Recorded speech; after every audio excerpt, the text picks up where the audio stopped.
নমস্কার বন্ধুরা, আপনারা দেখছেন বেবি রানী রান্নারানি চ্যানেলের মধ্যে। এখন খাটল শেষ হইবার সময় লাগছে। এখানে বড় বড় খাটল আছে 3টা, আর এখানে একটা ছোট খাটল আছে। এটা নিয়ে বানাইমু, এরকম বানাই আপনারা দেখতে থাকুন পুরা ভিডিওটা। কাটলটা ফেড়ে এনেছি, হাতের মধ্যে একটু তেল দিমু, তার মধ্যে একটু তেল দিমু। তেলটা দিলে আটাটা লাগতো না, একটু কম লাগবো আটাটা। এখন এটা অর্ধেক করমু। একটু বেশিটা শক্ত হয়েছে, জলের মধ্যে রাখবো, আটাটা যাইব। জলের মধ্যে আটাটা কিরকম গেছে দেখুন। এখন এক পিস লইম, এটা যে খোসাটা ছাড়াইলিম।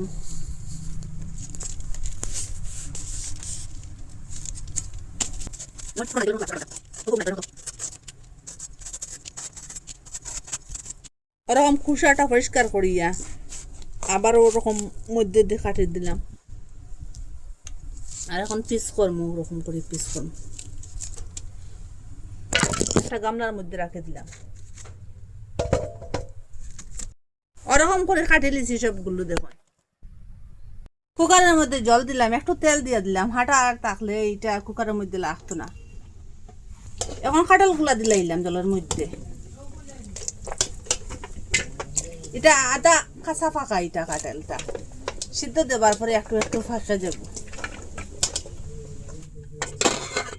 এখন 2টা সিটি দেওয়ার পরে গ্যাসটা অফ করে দিলাম, ফুল আগুনে রাখলাম। আগে থেকে এইখানে মসুর ডাল চাউল ভিজাইয়া রাখলাম 1-4 ঘন্টার থেকে। একটু জল দিয়া এখন কুটিলাম ওইটা, ওরকম করে কুটি লিছি। দেখুন পুরা পেস্ট বানাই লিছি, এটা পুরা মিহি হয়ে গেছে গিয়া। এটা ঠান্ডা হয়ে গেছে, আমার কুকারটা খুলি। আলু একটা সিদ্ধ দিছিলাম, আপনারা দেখাইছি না। এখন ওরকম জল জুড়াই জুড়াই একটা গামলার মধ্যে উঠাইলাম। এখানে হলুদ গুঁড়ো দিলাম, লঙ্কা গুঁড়ো দিলাম, জিরার ধনিয়ার গুঁড়া আছে, এখানে ডালচিনির গুঁড়া আছে, স্বাদ মতো লবণ দিলাম। আগে থেকে কাটিয়ে রাখলাম পেঁয়াজ, ছোট করিয়া পেঁয়াজ দিলাম। আর মসুর ডাল চাউল যে কুটিয়া রাখলাম, মসুর ডাল চাউল দিলাম।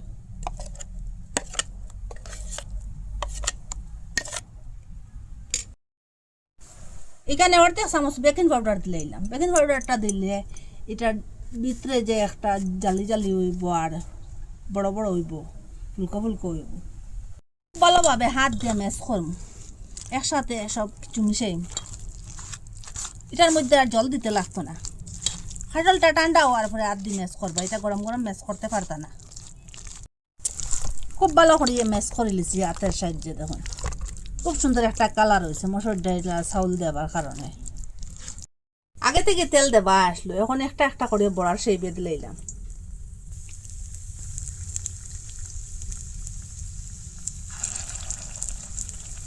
আর আগুনটা লো মিডিয়ামে রাখবা। আর আপনারা বড় দিতানি ছোট দিতানি আপনারা মন মর্জি দিতে পারবা। এখন ফাল্টাইয়া দিই এটা। দেখুন কিরকম ফুলকো ফুলকো হয়েছে বেকিং পাউডার দেবার কারণে।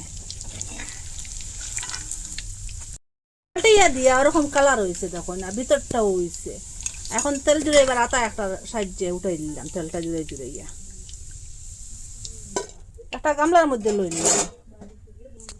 বাকি যেটা আছে ওরকম করে বানাইলাম। এরকম করে সবটা বানাই দিয়েছি পকোড়া।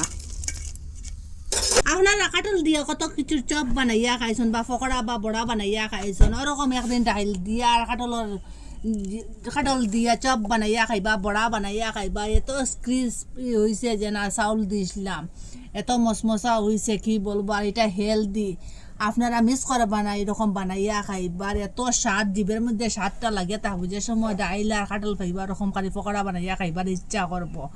আপনারা কইতে কি দেখরা, একদিন মিস করবা না বানাইয়া খাইবার। কমেন্ট করলে জানতে পারবো আপনারা কোন জায়গার থেকে কে কে দেখরা, নিশ্চয় জানাইবা। আর ভালো লাগলে লাইক কমেন্ট শেয়ার সাবস্ক্রাইব করবার। আজকের ভিডিও এখানে শেষ, নতুন একটা ভিডিও লিয়ে ফিরে আসবো বন্ধুরা।